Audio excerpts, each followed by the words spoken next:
Hi friends, നിങ്ങളുടെ പേഴ്സണിൻ്റെ current energy എന്താണെന്ന് നോക്കാം. ഞാൻ സാധാരണത്തെ പോലെ 3 കാർഡ്സ് തന്നെയാണ് വയ്ക്കുന്നത്. പേഴ്സണിൻ്റെ കറണ്ട് എനർജി എന്താണ്, നിങ്ങൾ സ്നേഹിക്കുന്ന വ്യക്തിയുടെ current energy 3 cards. First, second, third, അങ്ങനെ 3 കാർഡ്സാണ് വെച്ചിട്ടുള്ളത്.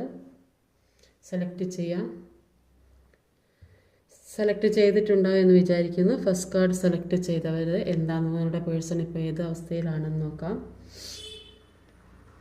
പേഴ്സൺ സൺ കാർഡ് റിവേഴ്സാണ് വന്നിട്ടുള്ളത്. സൺ കാർഡ് റിവേഴ്സ്, ഇതൊക്കെ റിവേഴ്സാണോ?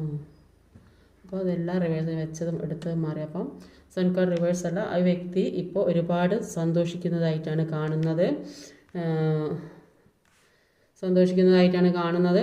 അവരെ എന്തോ ആഗ്രഹിച്ചൊക്കെ, ചിലപ്പോൾ ജോലി സംബന്ധമായതായിരിക്കാം, അല്ലെങ്കിൽ ഒരു വിവാഹ സംബന്ധമായതായിരിക്കാം, അല്ലെങ്കിൽ റിലേഷൻഷിപ്പ് പരമായതായിരിക്കാം. ഏതോ ഒരു സന്തോഷം അവരിലേക്ക് എത്തി എന്നാണ് കാണുന്നത്.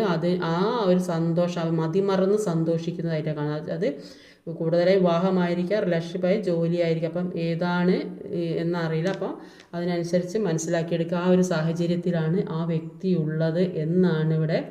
അതുകൊണ്ട് തന്നെ സന്തോഷം അടക്കാൻ കഴിയുന്നില്ല എന്നാണ് ഇവിടെ കാണാൻ സാധിക്കുന്നത്.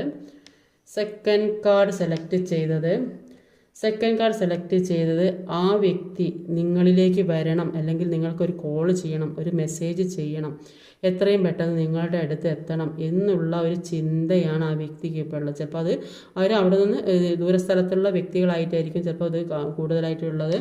അപ്പോൾ ആ വ്യക്തി നിങ്ങളിലേക്ക് വരാൻ വേണ്ടി ഒരുങ്ങി നിൽക്കുന്ന ഒരു വ്യക്തിയാണ്. ഇപ്പം എത്രയും പെട്ടെന്ന് നിങ്ങളിലേക്ക് എത്തണം, ചിലപ്പോൾ എല്ലാം റെഡിയായി നിന്ന് നിങ്ങൾ അവിടെ നിൽക്കുന്ന സ്ഥലത്ത് നിന്ന് നിങ്ങളിലേക്ക് വരാൻ നിൽക്കുന്ന വ്യക്തി, അല്ലെങ്കിൽ പെട്ടെന്ന് തന്നെ ഒരു മെസ്സേജ് അയക്കണം, കോൾ ചെയ്യണം, നിങ്ങളെ കോൺടാക്ട് ചെയ്യണം എന്നൊക്കെ വിചാരിക്കുന്നു എന്നാണ് ഇവിടെ കാണാൻ സാധിക്കുന്നത്. അതാണ് കറണ്ട് എനർജി ആ വ്യക്തിയുടെ.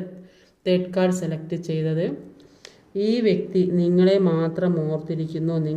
നിങ്ങളുടെ ഓർമ്മകളിലാണ് ആ വ്യക്തി ജീവിക്കുന്നത്. നിങ്ങളെ വിട്ട് പിരിയാൻ സാധ്യമല്ല. അവരുടെ ലോകം തന്നെ നിങ്ങളാണ് എന്നാണ് കാണുന്നത്. സോൾമേറ്റ് കണക്ഷനാണ്. ചിലപ്പോൾ അത് പാസ്റ്റ് ലൈഫിലേ ഉള്ള ബന്ധമായിരിക്കാം. അത്രയും ഒരു അടുത്ത, വിട്ട് പിരിയാൻ പറ്റാത്ത ഒരു ബന്ധമായിട്ടാണ് കാണുന്നത്. ഒരുപാട് സ്നേഹം അങ്ങനെയാണ് ഇവിടെ കാണാൻ സാധിക്കുക. അപ്പോൾ നിങ്ങളെ ഓർത്തിരിക്കുന്നതായിട്ടാണ് കാണുന്നത്. എത്രയും പെട്ടെന്ന് നിങ്ങളിലേക്ക് എത്തണം എന്നാണ് ആ വ്യക്തി ചിന്തിക്കുന്നത്.